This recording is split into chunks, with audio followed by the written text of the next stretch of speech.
Well, thank you very much for the very nice introduction. And thank you for inviting me. I have to say I was a bit surprised, but very, very enthusiastic about connecting with your community. So thank you very much. I'm very honored to be here. And I have to say I'm also very sorry that I won't have the occasion to interact during the panel discussion because we had a PhD jury planned that I could not move. So I'll regret it, and I hope we'll have other occasions to connect. Okay, so brain dynamics associated with conscious processing. I thought that I would start with a special introduction for people interested in computer science. I just try it. So when we think about the cognitive revolution, so this is it a revolution or at least a new way to think about the mind and understand the mind? Its central point is that mental activity might relate to information processing operations.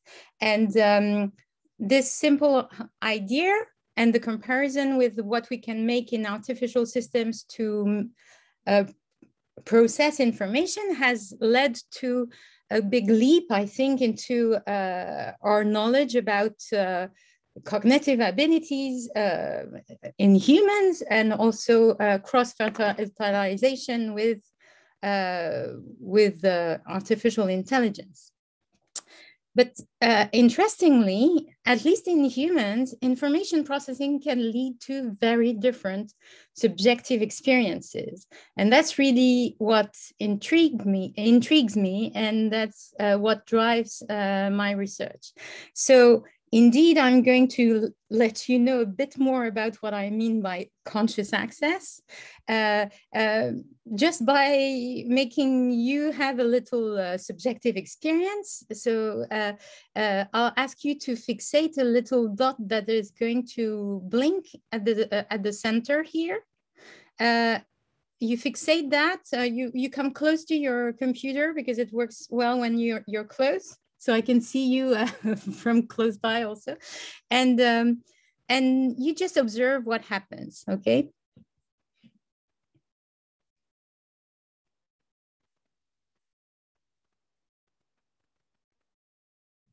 Okay, so if you keep fixating, at some point, you should see one or several of the yellow dots around disappear. Do you have that? Okay. Well, actually, they disappear from your subjective experience, but they are still there. They are there on the screen. They are there on your retina, and they are probably there to some point in your brain. Okay, but sometimes you subjectively have conscious access to this visual information, and sometimes not. And that's just one example of the fact that indeed it's not because you have information processing in your brain that you're conscious. And so this leads to a quite simple question in the end. What's the difference in my brain when I process information but I can't acknowledge it, or versus I process information consciously and I can report it? Okay, so that's really the basis of my research. I think it's an interesting question for its own sake, and also it can have interesting consequences if we manage to understand what makes the difference between conscious and unconscious processing in awake, healthy participants. Maybe we can use this knowledge also to interrogate the brain of patients that do not communicate, but for whom we're not sure whether they are conscious or not of their environments. Okay, so that's also part of my research, to conduct fundamental research in healthy participants, but in a view to test these patients as well. And we've started to do that actually with clinicians. Okay, But back to the fundamental question, one of the studies that, one of the experimental paradigms that we've used to try and address this question is the attentional blink. I'm not going to go into the details of this protocol, but basically you have several items coming up fast on the screen. And when you have to pay attention to a first item, you realize that your performance on the second item is not so good. And more interestingly, if you ask people to rate the subjective visibility of the second item trial after trial, for exactly the same external stimulation, on some trial, they will tell you, oh yeah, I've seen it very well.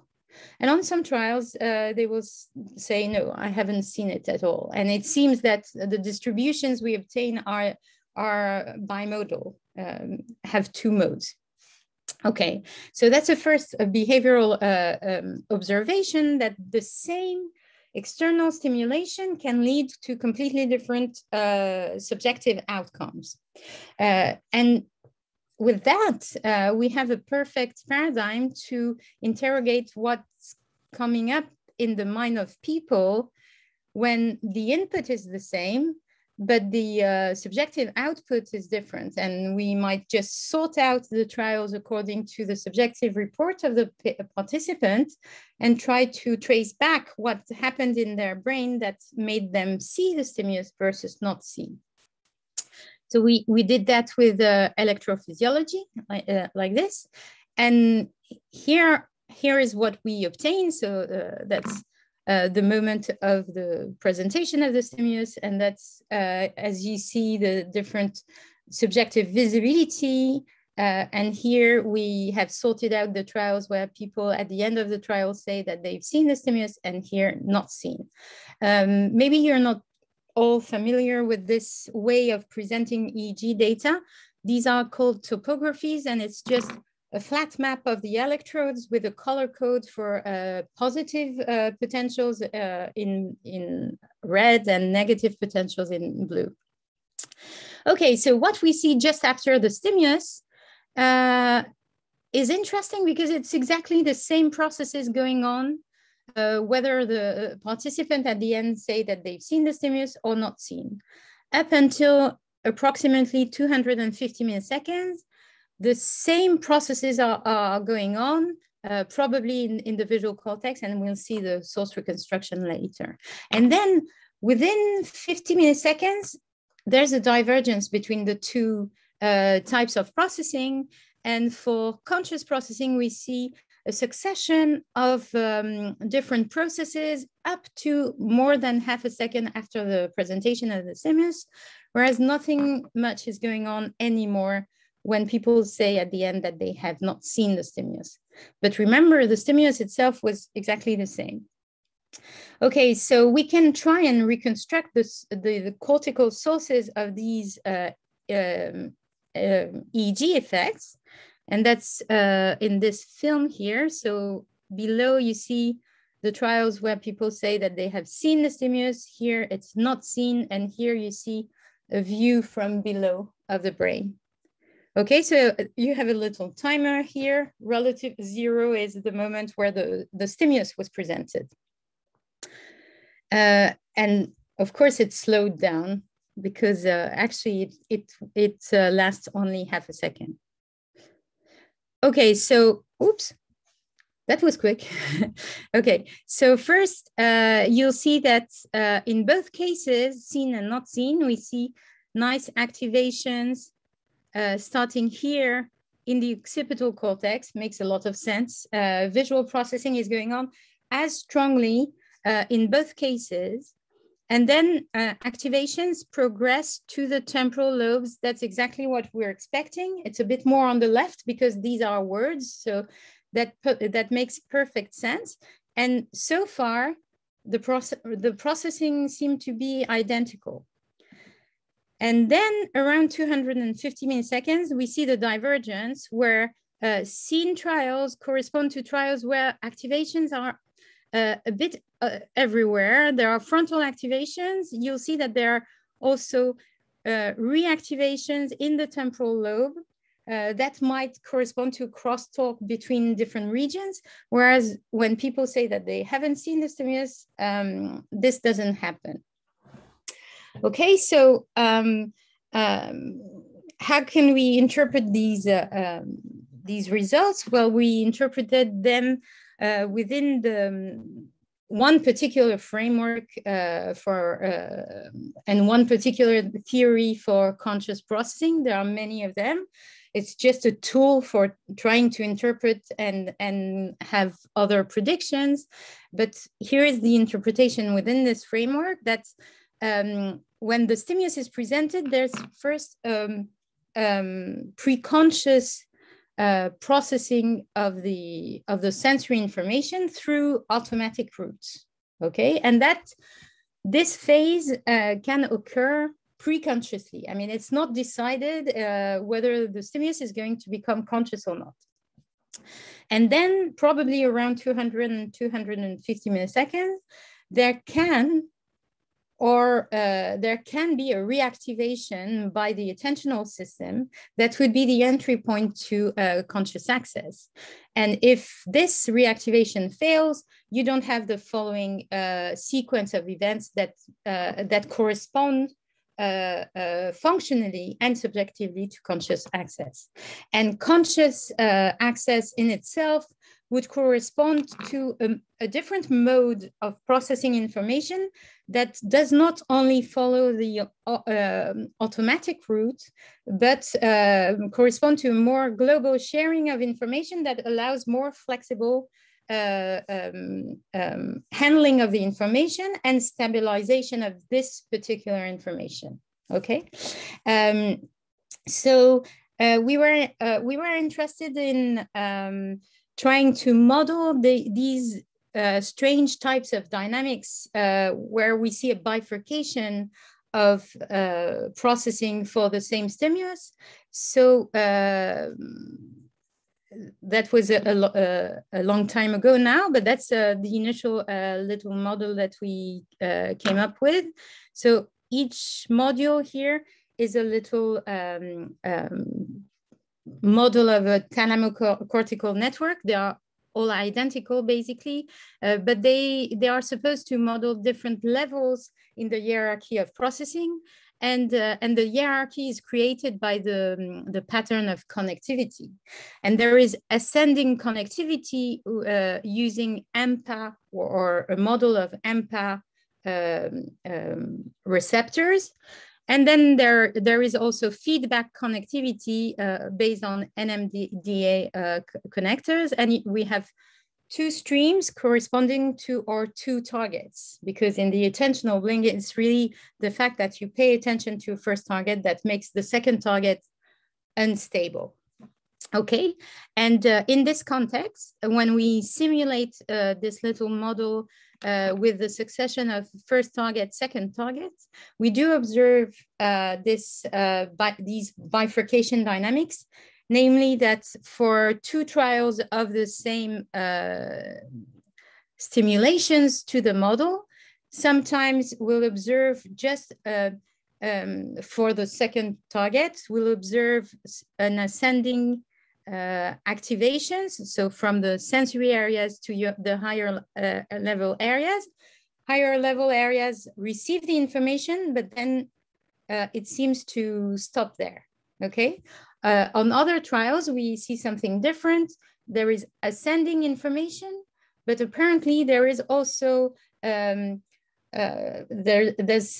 a bifurcation coming up at the top level that will reinforce the lower level and maintain the system in a more stable state.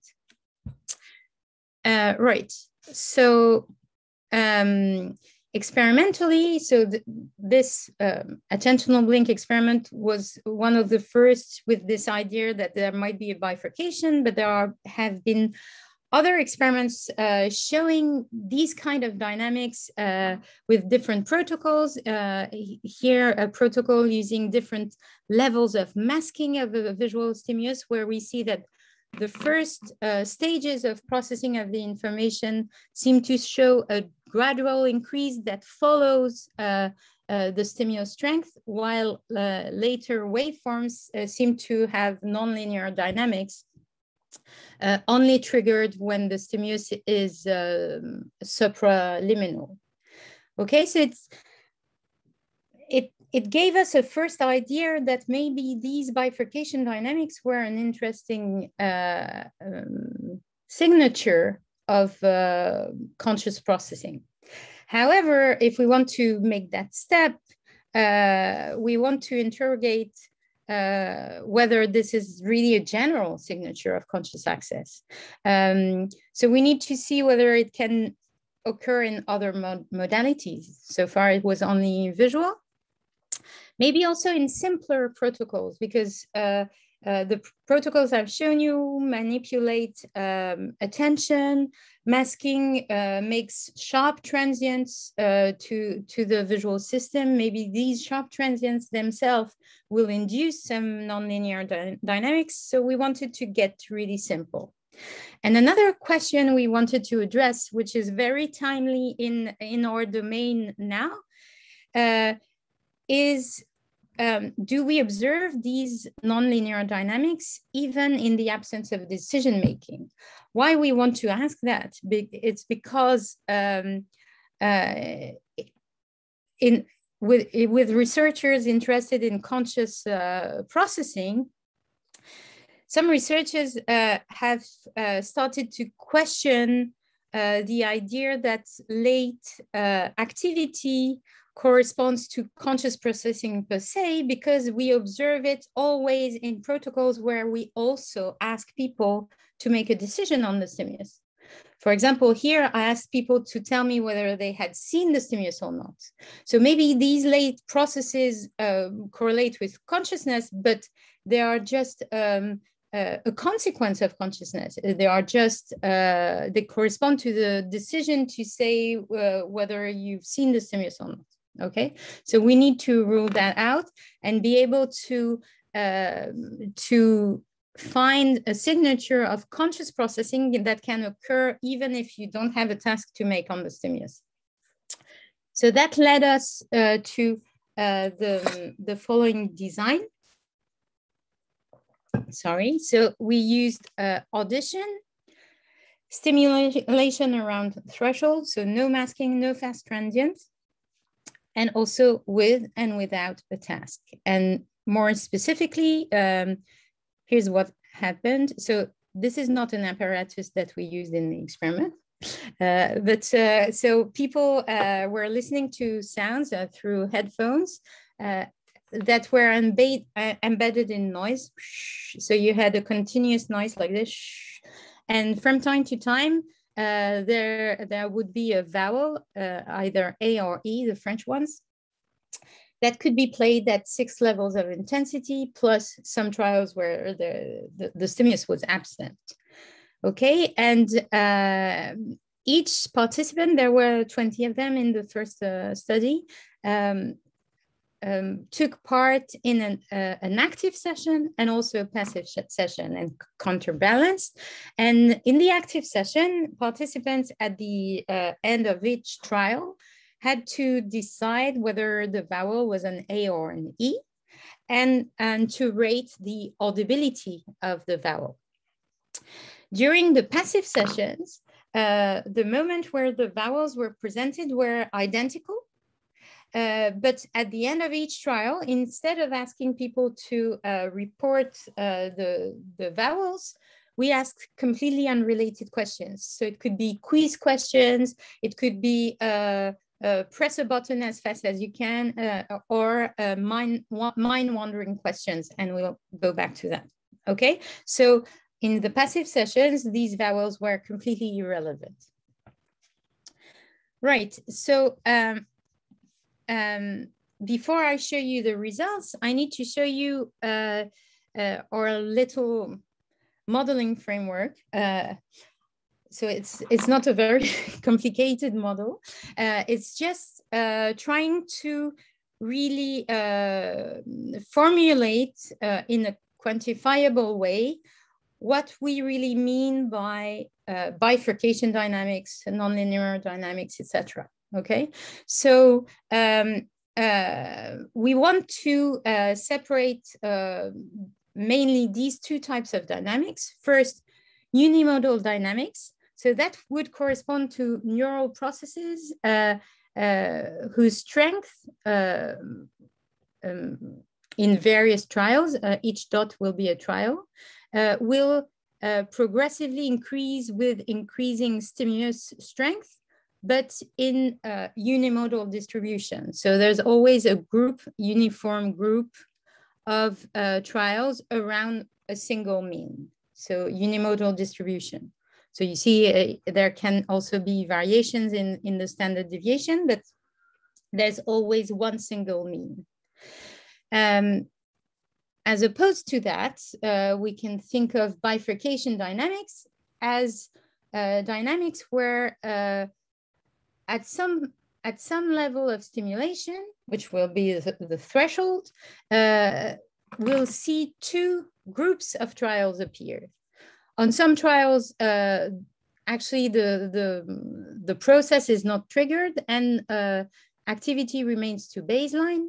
And on some other trials, we managed to trigger a higher level of activity. And on these trials, the mean is higher, okay? And this leads to bimodal distributions around the threshold for conscious access. And the idea would be that when you don't trigger the process, you're in non-conscious processing. And when you trigger it, it's conscious, okay? So we thought, how could we distinguish these two dynamics in the brain? Usually when you analyze activity in the brain, you'll make an average of activity across similar trials, okay? But that's assuming that actually the underlying dynamics are unimodal. The mean is only a good summary statistic if indeed the underlying dynamics is unimodal, but it doesn't seem to be very interesting for trying to disentangle unimodal and bifurcation dynamics. And indeed, if you do simulations of these two dynamics, they can lead to very similar profiles of mean activity across trials when you increase stimulation strength. On the contrary, if you just look at variability across trials, the predictions are completely different. In this case, you predict a monotonous, possibly monotonous increase in variability with increasing mean. But here, you predict something completely non-trivial, which would be a burst of variability around threshold stimulation values, okay? Because when you are at threshold stimulation values, you have two groups of trials. Sometimes you manage to trigger this process, sometimes not. And that leads to a high variability. And then when you get away from threshold, variability goes down again because you have more homogeneous groups of trials again. Okay, makes sense. Okay, so we thought, okay, this we never look at when we analyze EEG. Maybe we want to look at that and see whether this arises at some point in the processing of our auditory stimulus. And these are behavioral data that I'm not going to detail, just saying that indeed we're in the right range, the range where we can tackle the threshold of conscious processing. And let's look directly at the activations. So these are the activations we obtain after the presentation of a vowel, and we very typical auditory N1. And then these succession of events, including a P300, a late P300, and you see it's quite sustained. And that's during active listening, okay? So if we look at the profile of mean activity across trials with increasing stimulation strength, we see that indeed activation strength increase with increasing stimulation. That's within this region of interest here that captures this negative waveform. So you see this negative waveforms increases with stimulation strength, and it captures also this positive waveform, and you see that it does increase with increasing stimulation strength. But what happens for variability? Because these can't dissociate unimodal and bifurcation dynamics. Well, if we look at variability, we see that variability varies monotonously during the first 300 milliseconds of processing. So that would rather correspond to unimodal dynamics. But then we very clearly observe these non-monotonous relationship between stimulation strength and variability, with this nice burst of variability around stimulation threshold. So that was a first indication that indeed during this late phase here, maybe we have a split between two types of trials. And so this is a first simple analysis using just a region of interest, but we show the same thing when we use more refined analysis using multivariate pattern analysis that take into account the activity of all the electrodes. Right, so can we get, so we have this first indication, which is a variability profile. Can we get into the detail of the distribution of activity across trials? So these are the models again. So I flipped the figures so that you see the distributions that are expected for in the unimodal model and in the bifurcation model. And if green here is the stimulation at threshold, we see that bifurcation model assumes that there will be two little bumps here and a general squash down of the distribution around threshold stimulation.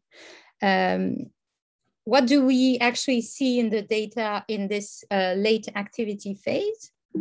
Well, that's the example, an example of one participant distribution, but we can see that also at the level of the group. But we do see around threshold simulation, we do see that the distribution does not seem to be so much unimodal, but instead squashes up as if it was combining two distributions as well, maybe. One that corresponds to non-conscious trials and one that might correspond to conscious trials. So does it actually match with subjective audibility response that people give us? So if in the unimodal model, if we imagine that people will set a criterion for saying above that criterion, I've heard the stimulus, and below that criterion, I haven't heard the stimulus, then if you split these two types of trials, the mean activity in heard and not heard trial will be just displaced in parallel for the both conditions. In the bifurcation model, in contrast, we imagine that actually trials where people say, I haven't seen the stimulus correspond to trials where the mean was around 0, and it doesn't change with stimulation strength.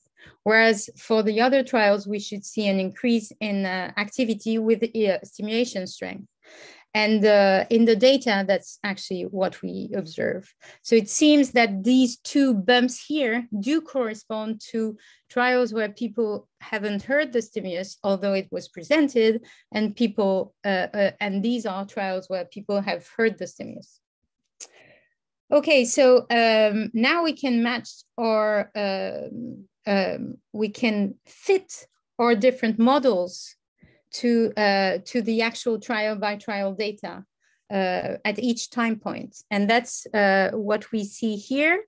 We observe that if we do this Bayesian model comparison at the group level, and 0 is the moment where we present the stimulus, up to 300 milliseconds, we see that it's the unimodal model that wins.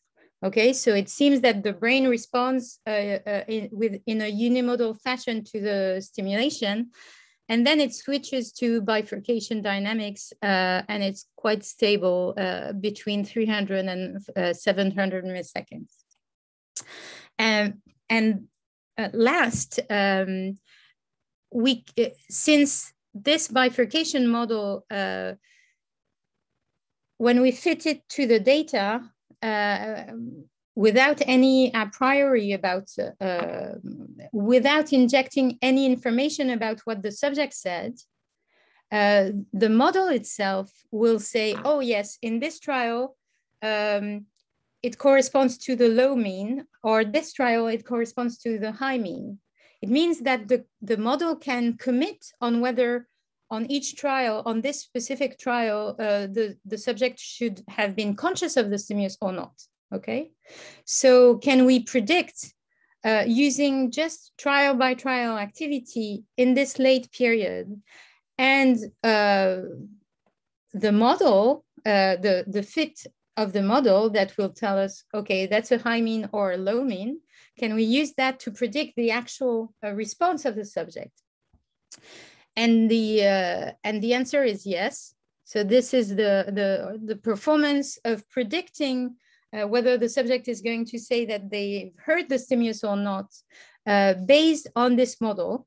And you see that it works quite well. And what's interesting is that we don't inject any information in the model about what people said actually, okay? It's just based on analyzing the split in activity. Right, so now can we compare active and passive listening?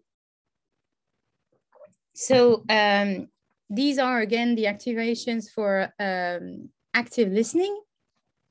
And the question I was mentioning before is, okay, you have these late activity that seem to correspond to conscious processing, but maybe they are only related to your task. You're asking people to make a task on the stimulus, and that's why they're there. If that's the case, it should disappear under the passive condition because people don't have a task to do. On the contrary, if it's related to conscious processing, it should remain, maybe a bit lower in intensity, but remain. So what actually happens? So that these are the initial processing.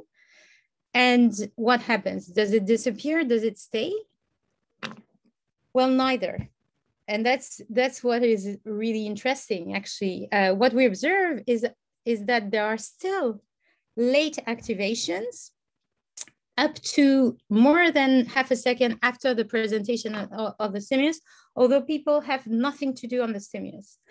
There are late activations, but the topography of these activations are completely different from the topography we observed under the active conditions. So they are doing something else, okay? And if you want, I can give you details later, but we can use cross-classification to see whether these activations are actually included in the activations we observe in the active session, and that's indeed the case. So one possible interpretation is that these activations correspond to core conscious access in the absence of the task, and that these activations are core conscious access plus task-related processes. And I can show you that more graphically using the source reconstruction.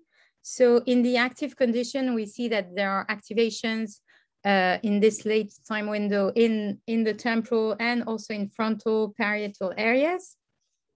In the passive sessions, we still have a network of areas that are activated, but more restricted. And interestingly, the difference lies essentially in motor cortex and executive areas, okay? So one interpretation is that if this here is a global workspace where there is information sharing for the purpose of a task, maybe this might be a global playground. Maybe in this network, there is information sharing, but for no particular purpose. The information is just circulating, giving rise to a subjective feeling of consciousness maybe, but for no particular purpose. And the difference would be the connection with task-related networks or not. Okay, last point is, do we see bimodal dynamics during passive listening? Meaning that when stimulation is at threshold, we have a split between conscious and unconscious trials. Well, our variability index here seems to suggest that, yes, we have this burst of variability around threshold, also passively when people tell us nothing about the stimulus. We wanted to go one step further and try to assess whether indeed this split in activity might correspond to a split between conscious and unconscious trials. But how can we know whether it does correspond to conscious versus unconscious if we don't ask people to report the stimulus? Well, we could rely on 10% of the trials where we asked people not to make a task on the stimulus, but to report, to do some mind wandering report. So I don't know if you're familiar with this literature, but it's probing people when they are in a passive mood, probing what's in their mind. So in 1/10 of the trials, we ask people, okay, what's in your mind now? And we ask, are you sleeping? Are you thinking about the quiz task? Are you in your thoughts, or do you have the sound in your mind? Okay, and we tried to decode using our model. We tried to predict whether people on these mind-wandering trials would say, oh, I had the sound in my mind versus anything else. And okay, so I'm predicting the mind-wandering content, sound versus anything else, based on the neural activity. And indeed, we could do that. So you see, it's not as performant as in the active condition, but indeed, the split, the spontaneous split in different levels of activity we observe in the data do seem to match the subjective report that we obtain afterwards randomly from the subjects. Okay, so we can predict trial by trial whether the subject was conscious or not, based on a model that doesn't include any information about actual labeling of the subjects of the type of trial, conscious or non-conscious. Okay, so the next step,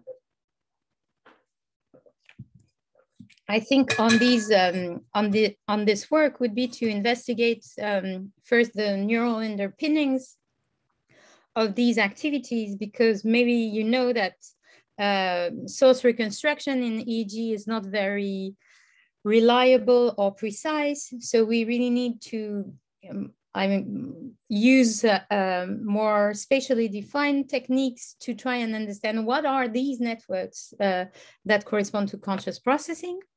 And also use that to probe conscious access in disorder of consciousness patients, so non-communicating patients.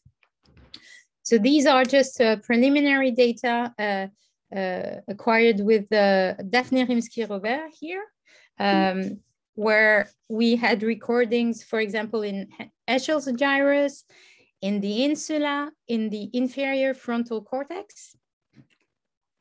and where we see that in Eschel's gyrus, the variability response seemed to indicate that Eschel's gyrus is just responding unimodally to the stimulus. It's following the strength of the stimulus, whereas the insula seems to show these bursts of variability during the late phase of activity that might correspond to a split between conscious and non-conscious trials. And same thing for frontal electrodes. So that's just work in progress. And we're now trying to adapt this protocol to patients with the disorders of consciousness.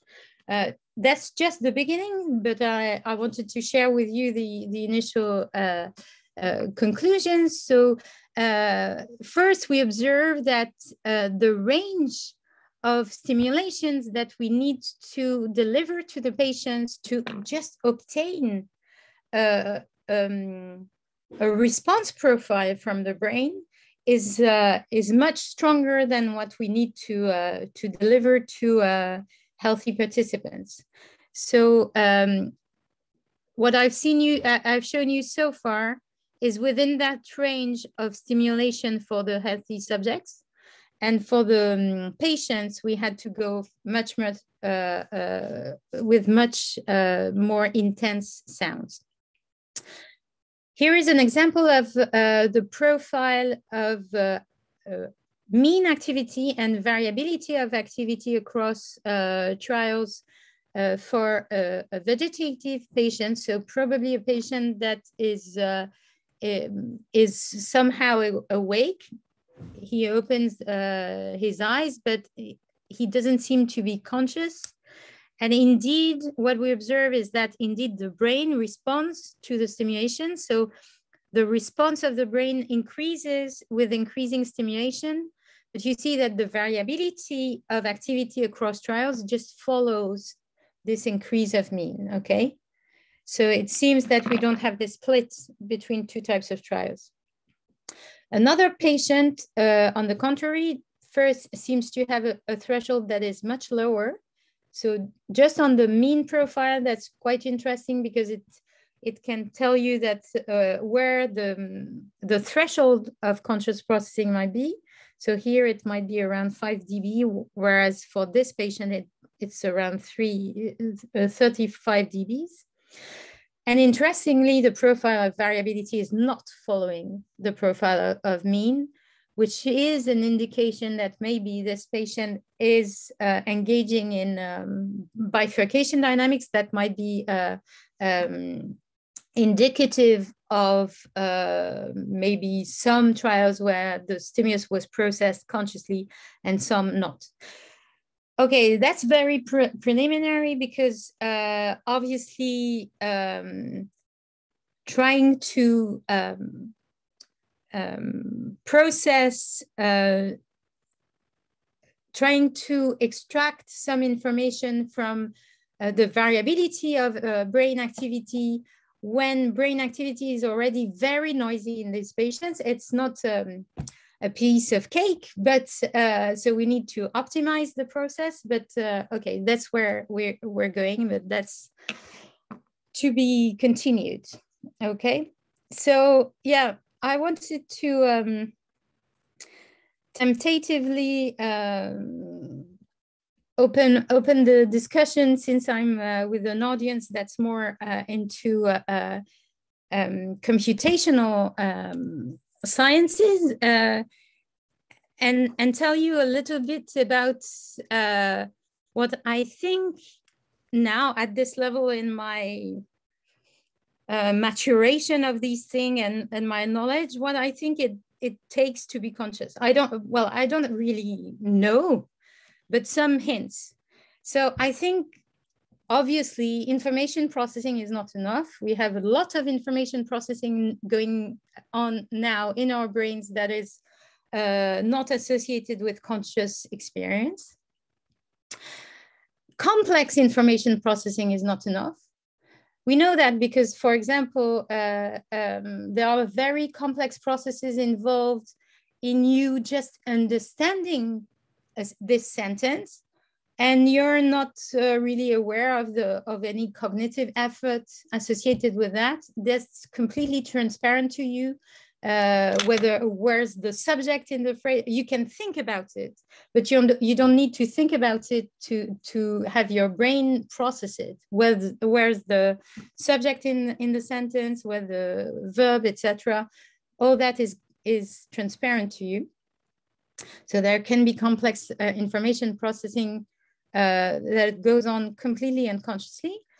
What we've seen is that from a computational or functional point of view, information sharing should allow exploring non-automatized routes. So maybe these, that's something that I did not mention much when I talked about the global workspace proposition, but that's really, this proposition also connects with a reflection about the functional properties of conscious processing. And maybe one key property of this sharing of information across specialized processes is to explore non-automatized routes.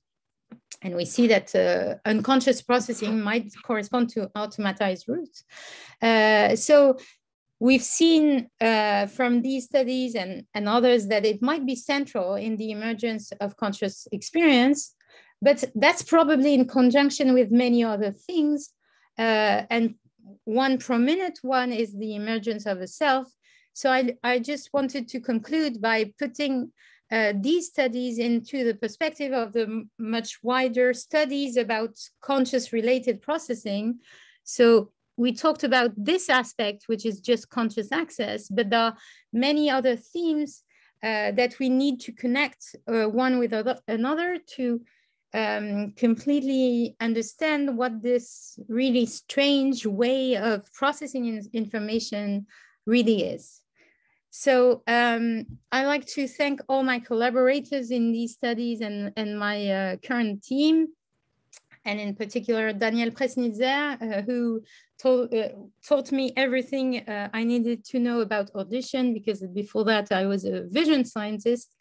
And I thank you for your attention.